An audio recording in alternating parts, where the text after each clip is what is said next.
Everyone. Welcome to our closing day 2 session with Y Combinator. We're really excited for all things startup. This is an expert Ask Me Anything session where you'll have an opportunity to ask questions of our fantastic host, Kat, who has worked at Y Combinator for a long time, has a ton of advice to share. You'll have an opportunity to ask questions. Please utilize the Q&A tab to drop your questions. Also, if you're brave and you want to come up on screen, we'll have a chance to do that too. We're really excited to have you all here, and please join me in welcoming Kat in the chat and throw up some applause as we turn it over to her. Welcome, Kat. Oh, thanks for having me, everyone. I'm excited to be here. So I'm going to share just a quick, maybe 5 to 10 minute kind of intro on myself and YC, and some thinkings, a framework for thinking about why you should work at a startup or start one. But really quickly, I'd love to see in the chat how many of you, if you could put a 1 in the chat, how many of you are interested in starting a startup? Can you put a 1?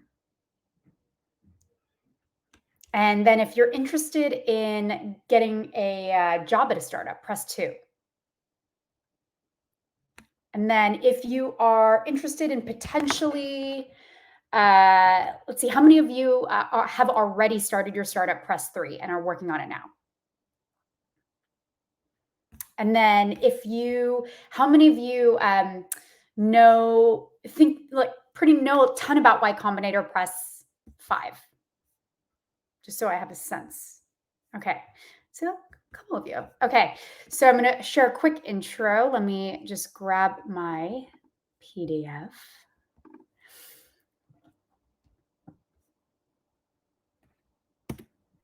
All right. So just to give you a quick background on myself, I'm head of outreach at Y Combinator. I've been at YC now for about just over 10 years, and I've seen about 3,500 companies go through the program. And so I'm happy to answer sort of all the questions that you have about, the companies that we fund and kind of the companies that might be interesting to work for. But just a quick background on myself. At YC, I get to do a couple things. One, my team and I get to work on building all the resources for future founders. So any YouTube videos you've seen, sort of essays that were written, social media, press, that's all my team. I'm also part of the admissions process. So reading applications, interviewing the companies has been something that I've had the pleasure of doing over the past decade. Prior to working at YC, I worked with the co-founder of Reddit, Alexis Ohanian, and he is one of the best online community builders, I think, probably on the planet. He is now perhaps more famous for being the husband to tennis superstar Serena Williams, but as the founder of Reddit. He built one of the top 10 sites on the web. And from him, I learned a lot about online community building and helping early stage startups, grow and launch.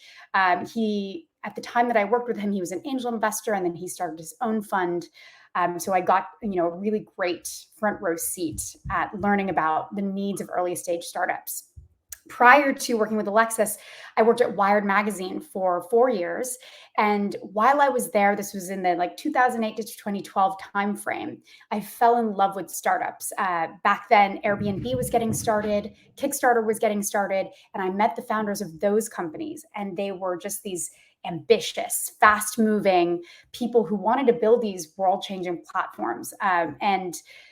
So that was the point at which I realized, startups was something that I wanted to do longer term.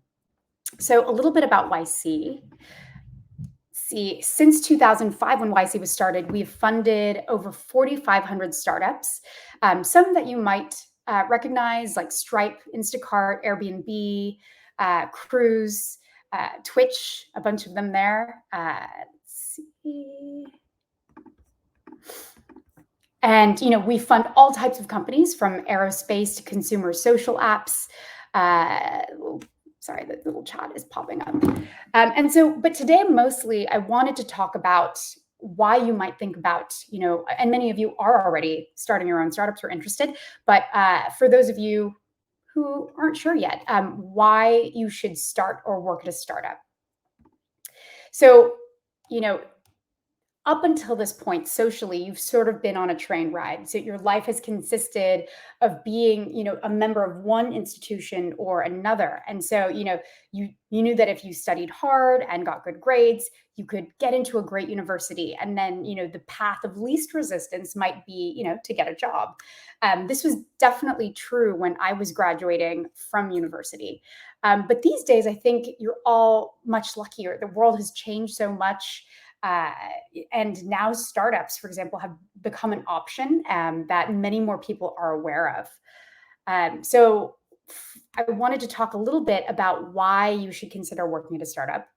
And I think the main reasons are one, if you're still in school, I would definitely consider interning at a startup, and you could also intern at a big company to give yourself a basis for comparison. So find out if startups are for you. What I've always loved working, with early stage companies is that you learn extremely quickly. When I joined YC, we were less than 10 people full time, so we all had to wear these like different hats, and you're sort of forced to do things that you've never done before. And so the learning curve is super steep. It can be a little bit stressful, but it is exciting. And if that's something that calls to you, I would definitely try working at an early stage startup or interning at one. And another thing that we can talk through more in the AMA is like, where do you look for good startups to work with? I'm biased. We have a platform called Work at a Startup at YC, and it is a sort of common application. So you apply once, and it goes to all of our founders who are hiring for that position, whether it's an internship or, say, a junior software engineering position. And you'll find all of our startups. You can also keep an eye on TechCrunch, Product Hunt, and kind of keep an eye on which companies are growing, who's raising funds. I would, I think if I were to join an early stage startup now, unless you know the founders, I would sort of join in the like post Series A phase where they have some funding and they have some, a couple years of runway, and they sort of have like an early team that you can learn from. So why, we talked a little bit about why join a startup at the earliest stages. But why do, I believe so much in why you should start startups. One thing I'll say is that there's no pre-startup. There's no like, you can't like kind of play startup. And so you don't need to start one while you're in school. There's no immediate rush. I think school is an incredible opportunity where you can, meet your, potential co-founders, and you sort of decide on what problems you want to solve. But why would you want to start a startup or think about it now? And I think that the most common answer I hear from successful founders is that they want to change the world. And that sounds trite. That might sound cliche, but it's, they see a problem that they truly want to solve. They see a problem that they believe they can solve themselves, and it's something, a problem that they're obsessed with. So they're less obsessed with the route to getting there and the particular technology being used to solve that problem, and they're more interested in solving the problem itself. I think that's a really compelling reason to start a company. Another is that you get to control your own destiny. After college, I worked very briefly at Google, very briefly at Samsung, and I learned really quickly that it just wasn't for me. I mean, I think structure and that environment is great for a lot of people, but for me, I wanted to have my hands in a lot more, in a lot more things. I wanted to be involved in like shaping a company early. And so, I felt sort of more control over what I was learning at earlier stage companies. Um, and yeah, I think another one is that startup founders are a little bit crazy, and a lot of them can't see themselves doing anything else, and maybe wouldn't make good employees. And so, one reason to do it is because you're compelled, and you really, it's something that you wanted to do. There's a problem you want to solve, and that's something that just really calls to you. So why would you not do your own startup? A lot of founders say it is, fucking miserable. Like they're just totally, your entire life for a number of years is consumed by solving this problem and building a team.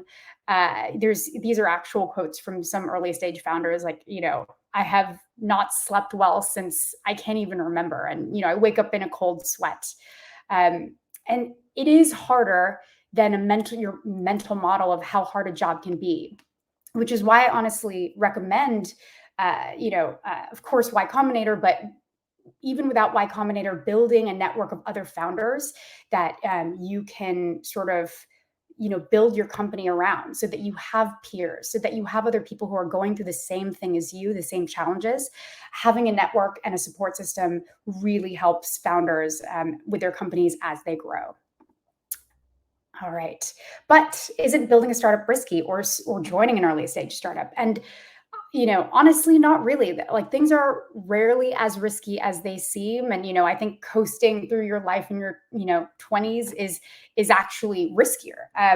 You have, I would say, like, a lot of people, maybe your parents will encourage you to play it safe, to do what they did, but that's not the way you're going to invent the future. So I think that that's something that I've really learned, is that it's definitely not as risky. And if you start your own startup and fail, there are so many companies that are interested in hiring former founders. And if you do YC, for example, a lot of the companies who don't become billion-dollar successes do end up getting acquired, and often get acquired by their peers, their fellow YC founders. So 3 things I would recommend doing in college if you do want to start a startup one day is, one, build apps, rockets, whatever most interests you. Like, really learn the technology that you're interested in building. And it's, honestly, it's probably the best time for you to meet potential co-founders and potential employees. And you will likely never be in, a place with so many smart, hardworking people in a small area. So I definitely recommend getting to know people, working alongside people, seeing who you gel with. And yeah, get together with your friends, work on ideas, solve your own problems, like, really give yourself the time and space to figure out what you want to spend the next decade of your life doing. All right. I think, I have a couple more slides on, like, finding co-founders and the idea, but I am just going to go ahead and open things up to to you guys to ask questions. All right, let's see. So are there a few questions up front? Yes. All right. So the first question is, what is the typical profile of a successful YC startup? Are there specific industries or technologies that YC is interested in at the moment? And how do you know what startups will make a difference in the world? This is from Adam. All right. So it's the typical profile of a successful YC startup. So there isn't sort of one profile, but I think some of the things that we do look for when we're reading applications are, one, we love a team. We've just funded so many thousands of companies and seen it is so hard, not just from a task perspective to build a startup, but from an emotional perspective. So if you don't have a co-founder, it just makes that whole journey a lot harder, and it makes it less likely that you're going to build an enormous world-changing company. So if you look at YC's top 100 companies, I think only 5 or 6 of them are built by solo founders. So we look for teams, ideally. We look for technical ability. So does the team have the ability to build a product that they are pitching us? So if it's a software, something that's software based, is someone a software engineer? If it's hardware based, is there a mechanical engineer or someone who has that experience? Other than that, it's like we look for things like speed. How quickly is this team moving? Ideally, if you've been working on something for 2 months, if you have a prototype built and you've talked to a lot of potential users and you have a sense for what their problems are and a hypothesis for how to solve them, like, that's great. But if you've been working on something for 2 years and you've only gotten that far, we really try to parse, like, why this team isn't moving as quickly as they perhaps should. then beyond that, we look for founders who, how do the founders know each other? It's great if you've worked together on class projects before or at a previous employer. Maybe you met on an internship and worked well together. We love to get a sense that the founders will stick together during hard times and know how to communicate well. We want to see co-founders who have as equal equity as possible. That's one, sort of flag to us, because we want to see that even if one person came up with the idea and was working on the idea for 3 or 6 months and then brings on a co-founder, we still believe that the vast majority of your company's life is in the future. So you'll probably have 10 years before you exit or IPO. And so we want to see that equal equity up front.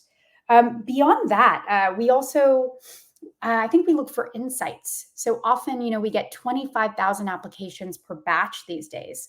And, we see a lot of different founders who are trying to solve the same problems. So we want to know, what does this team know that the other teams don't? Or, how is this team thinking differently? Or have they talked to users that have given them interesting or different sort of insights? So we look at the insights as well. And so we look at sort of the background of the founders. We sort of figure out, like, what are the things that you've built before that you're proud of, and you certainly don't have to have work experience. I think. And you don't have to have a launched product either. It's like 60% of the companies we fund have no launch product at the time that we fund them. So yeah, sorry, that was a long answer to your question, but I will take the next question.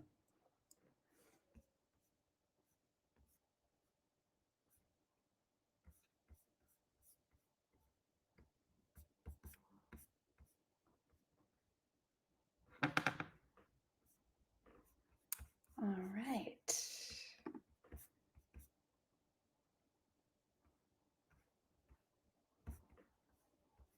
Are we gonna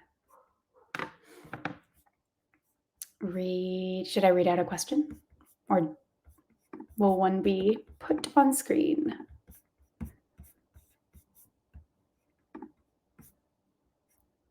All right.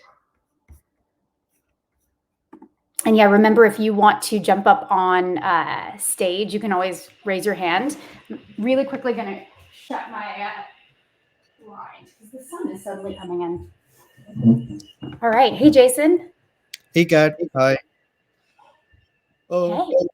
thank you, for this session. I look forward to the next half of it as well. Uh, my question was, right, definitely it takes a lot of smart people, right, to build a company, and you need a mission, in which you can rally people behind it. So, as someone, right, who at least, in the future, maybe someday, wants to have something, that probably changes people's lives, probably has, an impact, right? How do you rally very smart people behind you? Because everyone, generally, especially in the tech field, right, everyone has their egos it's like not a bad thing, but like everyone has their like tech egos, like, hey, I know this, I'm better at this, stuff like that, right? But sometimes the founders know what the vision is. Sometimes, how do you kind of rally people behind you, manage egos, and like how does this whole leadership thing, kind of, how important is leadership in making a startup successful, basically? I think that is a really good and very layered question. So what I'm hearing is you're asking, how do you rally people around your vision? And I think that's a challenge that every single founder has. And actually, the most common question that we get is, how do you meet your co-founder? And Mhm. that's that whole, how do you even rally a co-founder behind you? And so I think, in terms of, like, I think that's your first most important task as a founder, if is finding that co-founder who is a true thought partner. So someone who you have a shared vision, or you can communicate well with each other about the vision, and get yourselves both excited about building something like long term together. Right. And I think it's really having this, like, clarity of vision around what you want to build, like the problem you want to solve. And I guess it would be finding someone who has a passion for solving that same or a similar problem. And uh, and I think that the reality is all early stage co-founders fight. And the question isn't whether teams fight. It's the question is, how do the founders react to each other in the moment, when they're having a heated discussion. Right. And so I think the important thing is, make time to, at least with your co-founding team, like, one, finding those people that you work really well with, Hmm. and share your vision. And two, I think it's helpful to have defined roles, right? So having CEO, CTO, and having really a clear sense for who is the final decision maker for X type of decision. So if it's a technical decision, that's maybe the CTO's area. If Right. it's a uh, if it's a you're an investor, you're or a sales issue, like maybe that's a CEO. So having these really defined roles. And then after fundraising, and then I think making time on a weekly cadence, maybe at first, to communicate with your co-founders and have these hard sort of conversations with each other. And there's frameworks for these. There's actually, I can share it in the chat. We've created like a sort of a certain, like, a 10 questions you should ask a potential co-founder to see if you'd be a good match. And we Hmm. also have resources that are questions that you should sort of go over with your co-founders in these like weekly sessions to make sure you're communicating well. And then after sort of have a great cadence with your co-founders and start building your culture there, I think then it becomes the biggest challenge becomes like hiring, Right. um, and getting people inspired by your vision. And I think that's, but I think the first step there is doing this do you have co-founders already? Are you working on something? I am currently not, because I am an international student here, so I'm trying to make that base, right, in which I have that flexibility to at least, have that kind of flexibility to even maybe foray into that, because back home, to take that risk, it makes a little more sense when, when you're in a foreign country with a lot of debt and stuff like that. So definitely it's something I visualize for the future, but I want to kind of gain that kind of real world experience too. I know it's scary, and scary is kind of good sometimes, but it's like a leap I am kind of not ready at this point. Yeah. But I am definitely going to be working in stealth, definitely want to do that, in which developing those skills to at least try to have something out there, keep something pushing out, like the current CEO of current CEO or partner of YC says, right, you need to like push stuff out. That is the main thing, just pump stuff out.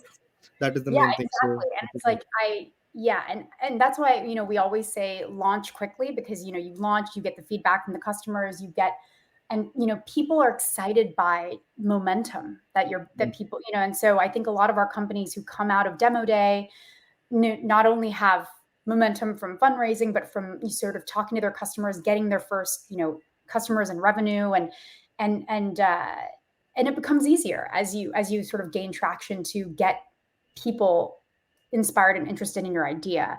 And if you're solving a hard problem, a lot of really smart people are attracted to that. Sam Altman, who now runs OpenAI but used to run YC, talked about solving. He has a lot of great essays on solving hard problems, right. that I would recommend checking out. But yeah, thank you for your question. And yeah, I hope Thank you you. find a team that you can really, sort of uh, rally behind your vision. Thank you so much.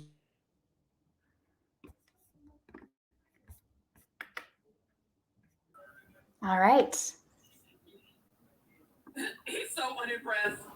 Hello, Samaya. Is that how you pronounce it? Yes, it is. Great. Hi. Hi. So I'm a senior. I'm about to graduate. And I am looking for full-time work. I want to know what the success rate of startups were, because I have heard a lot. I've also talked to a few people who are working at startups, and they say, "Oh, it's great. There's a lot of and there's a lot of growth I can do. There's a lot of traveling included, and there's a lot of talking with people, and that sounds like something I would love to do. But I also want to go into a place that would be successful and wouldn't be like, oh, we failed. Now everybody doesn't have a job." Yeah. So the general sort of stat out there is that like only 1 in 10 startups really survive and succeed, and that means like becoming a unicorn. Like doing incredibly well, like IPOing, getting later stage.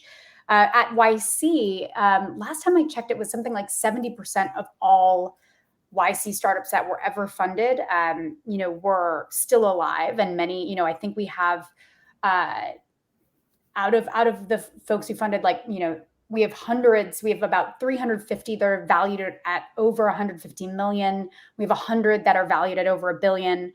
So many that are thriving. I would say if you want to de-risk a little bit, I would join a startup that was a little bit later stage. So like post Series A if you want a smaller startup, or even post Series B. And that, those will. And one question, if you're interviewing at startups, that you can absolutely ask is how much runway the company has, which means like how much money do they have left? Like how many more months are they? Can they survive if they don't fundraise? And maybe you're interviewing at startups that already have revenue, are already profitable, and so they should be able to tell you that. And I don't think that's not like a weird question to ask. I think it's really totally fair. So I would say that one, I would, yes, startups can be somewhat risky, but I would say like, if you're early in your career, it's like working somewhere like 2 to 4 years is a reasonable length of time, and like hopefully the startups are alive for that long and start obviously thriving, and you could do post Series A if you wanted to de-risk a little bit, and then ask them how much runway they have, and get them to tell you. And that's a totally fair question. Okay.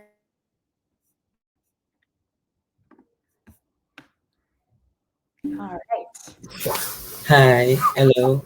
Thanks for the session. So I actually have two questions, and the first one is like, does YC fund like international students on F1 visa? Yes, we do fund international founders, and we haven't sort of publicized this widely, but we are sort of like piloting an O1 program to help some of our founders get O1 visas.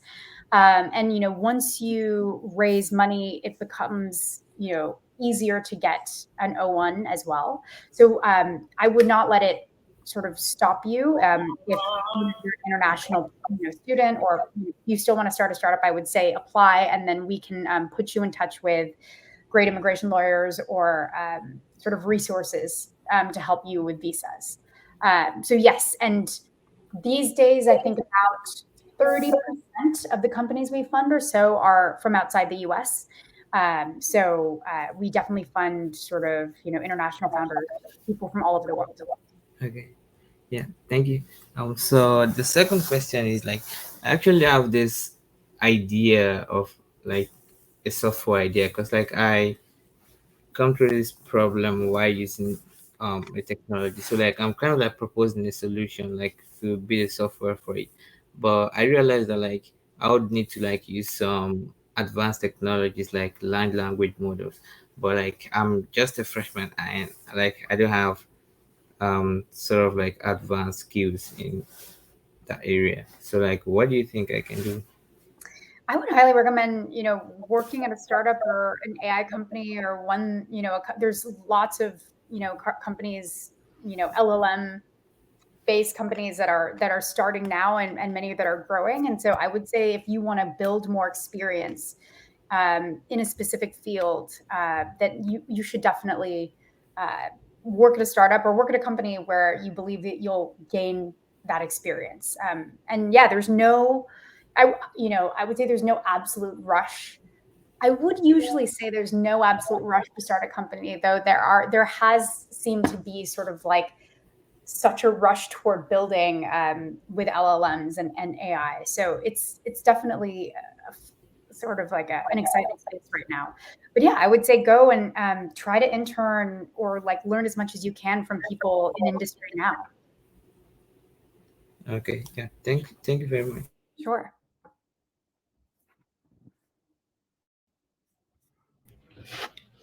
Hi. Hey, are you able to see me? Wait, let me turn on my video. Cool.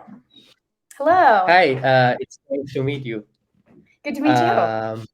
Yeah, thank you for the information. So, my question is not related to any kind of upcoming jobs that I'm applying to.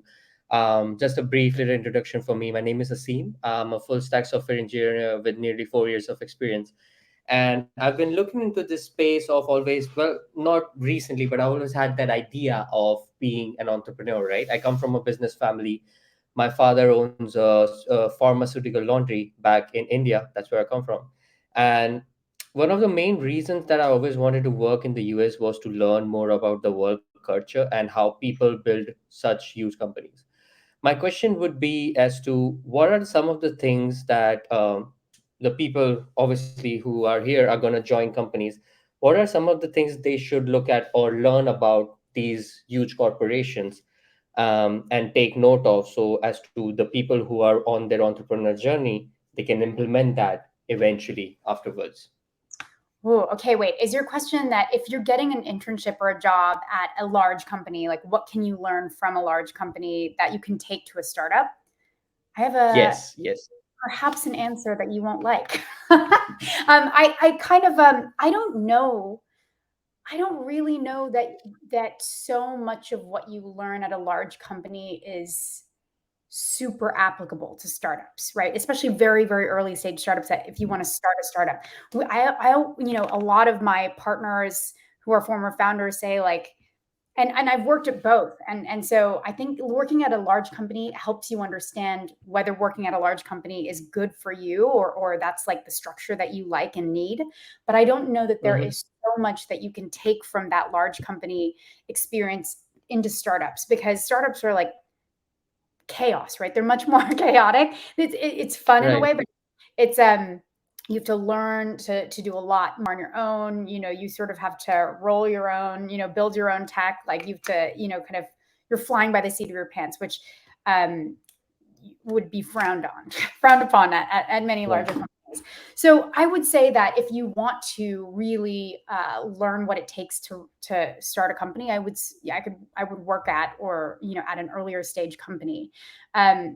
First Round Capital a while ago did this study, and they asked, they kind of looked at where all the founders that they funded had come from, and one of the sort of most common backgrounds for their most successful startup founders was that they'd worked at other startups before.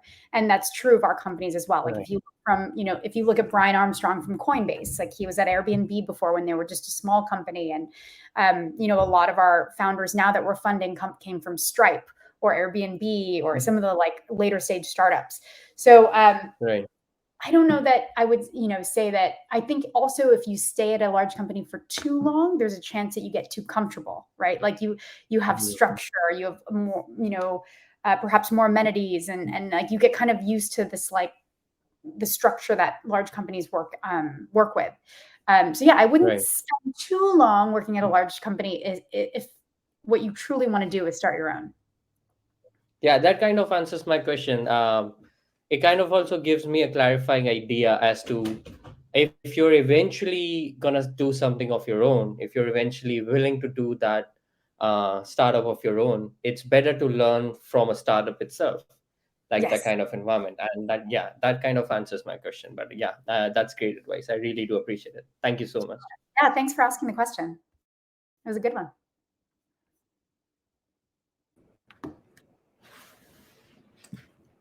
Hello. Sorry, I don't know if. Oh, there we Oh, go. there Hello, you are. Hey. my name is Kudus. I am an international student from Ethiopia studying computer science and finance here at Penn. And I am already involved in a startup, but I think you kind of answered my question. I was asking about YC and whether it considers startups that are not necessarily based in the United States.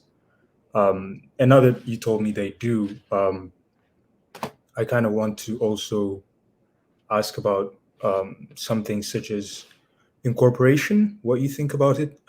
That's something we're considering, and I know, like, we need, um, if some companies are incorporated outside the US, there's some benefits that we people they don't get, and like, does YC assist with that? And also, um, yeah, what's your general take on that? Yeah, we fund a lot of companies that haven't incorporated yet, and sometimes that's easier and cleaner. And because many of the companies we funded are so early stage.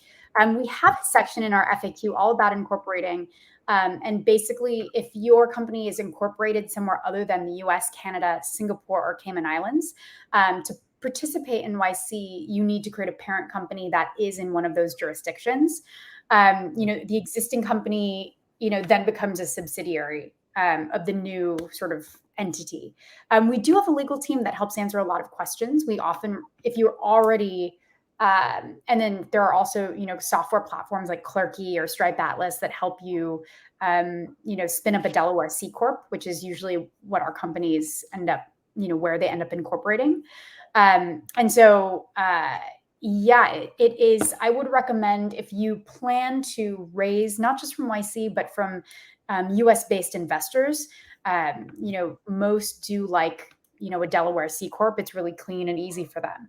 And so if you incorporate elsewhere, often you'll have to do some kind of, flip, and then it takes longer. But yeah, we do have a legal team on our end that does help with these types of questions. And then we also have sort of lawyers and legal teams that we recommend our companies work with as well. But yeah, we definitely work with a lot of international companies. Where is yours based, or? So that's the thing. We're currently considering on the fence being incorporated or not. We launched a pilot in South Africa.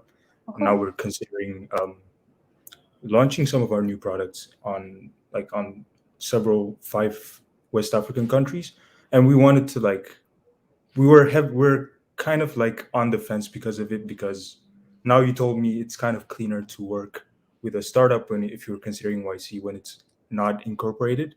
And I could kind of see some things that might make that that makes that true. And but that's no, basically. thank you for asking that question, because it seems like there's a lot of international students and a lot of international founders here. So I think that's super relevant. But yeah, feel free to. I'm going to drop this just the FAQ in our chat, and I think it talks a little bit more about incorporating. Oh, thank you. All right. So, question is, how important is location for success of a startup? Should we prioritize getting to the Bay Area? Yes, this is a very common question recently. And here, I'm actually going to,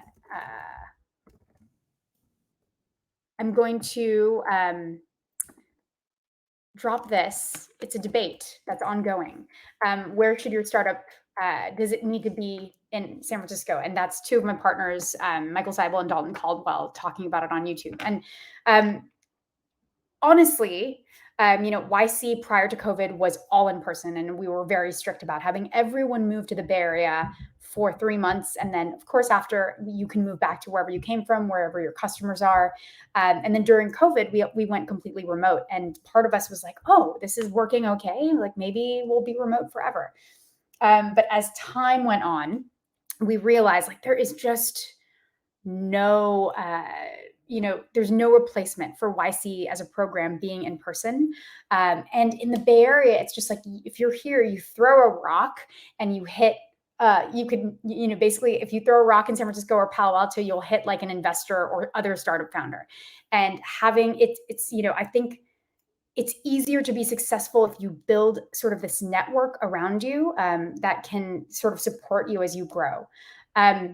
So I would say it depends on the type of company you're building, of course, but right now, for example, all the AI companies are flocking to the Bay Area. And if you are building an AI company, there's just that excitement here that I don't think you can find anywhere else. If you're, say, a bio company, right, there are really robust biotech communities in Boston, in the Cambridge area, in San Diego. You maybe, it really depends. But I would say if depending on the type of company, I would say, yeah, the Bay Area is where I would be. Similar to if I wanted to make movies, I would probably move to LA. Thank you. That's a good question. All right. I think, do we have one more? Stephen, just for my curiosity, where are you based now? You can put it in the chat. Austin. Austin has a significant startup community. Okay. The question is, what are your thoughts on the notion that improving rather than inventing can be equally valuable? Oh, that's a deep question. I think, I mean, for a startup, right? If you don't necessarily have to be inventing an entirely new technology. I think, of course, that's like incredible if that's the journey you're on. But I think in terms of you can build an incredibly sort of impactful company, improving a process, and you can certainly build a multi-billion-dollar company by like improving a process or fixing a problem for someone. And so I think it's, I wouldn't necessarily think about it like that. I would really think about like, what is the problem you're actually trying to solve? And what are you going to have to build to solve it? Like, you might not have to invent something to solve the problem that you seek to solve. All right. Everyone is asking really good questions. Like, that is a great one. All right. Do we have one more?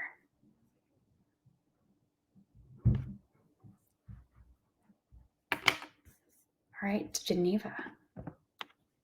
I'm back. I think actually so many good questions, but we are actually running up on time. And so I would love to everyone drop their appreciation for Kat in the chat. This is her second session with us across the Emerging Engineers Summit, and she is just dropping fantastic gems and knowledge with all of you. So please do that in the chat. I'm also going to be dropping the session feedback survey. We appreciate you just taking a minute to give us feedback on your session. And Kat, thank you so much. Is there anything else you would like to share with folks to make sure they know where to go for Y Combinator? I know you dropped some links in the chat, but anything else you'd like to share before we close out? Yes. If you're interested in applying to YC, the deadline is October 13th for the winter batch. And then, we'll take applications in the spring, usually late March for the summer batch. But you go to ycombinator.com/apply. And as I said, if you have any questions that I didn't get to answer, you feel free to email them to me at kat@ycombinator.com. I might take a while to get through all of them, but I will try. You're going to get a few emails. Yeah. Yeah. So thanks everybody for joining. Tomorrow we have our closing keynote with Tia White over AI at AWS with Amazon. So we're really excited for that session. We look forward to seeing you all there and hope you have a great evening. I'm not looking at my computer, so don't message me anymore. No, I'm just kidding. But I will see you all for a session tomorrow. And thank you so much, Kat. Again, everybody have a great evening. Bye-bye.